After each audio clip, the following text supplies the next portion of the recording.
Det er damer som leder fra administrasjonen her på myndigheten. Vi var der sist, så begynte vi å spise.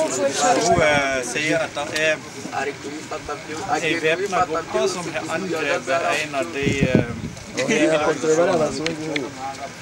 gått inn i huset deres i dag tidlig og skutt i hvert fall en. Han er ikke død, det er forstått nesten skadet.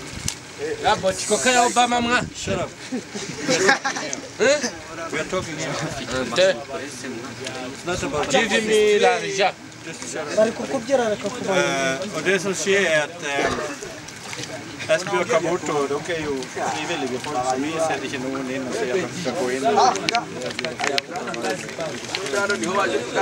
Hvis jeg skal si mitt, så tror jeg at jeg skal snu og kjøre ned. Ikke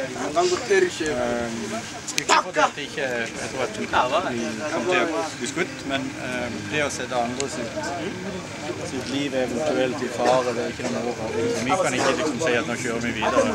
Nå måtte dere ha sagt det for å si det sånn. Men jeg anbefaler at vi snur. At vi snur nå.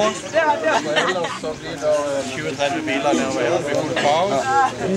Så til fort har vi tenkt beslutning at det blir det. Vi må gjerne prøve 2-3 dager hvis det over seg. Sannsynligvis ikke før vel.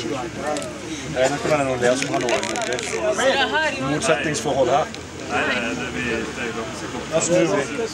Vi snur? Hæ? Det er synd, for jeg har blitt stoppet i denne bakken en gang før.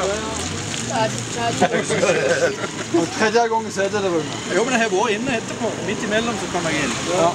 Vi rygger tilbake, det var ned den bakken. Men det var det jeg synes det var så rart. Det var så utrolig mange av de der leger uten grenser, og det er de siste som reiste. Så det var et eller annet. Så da sier vi at vi bestemmer at vi kjører premien.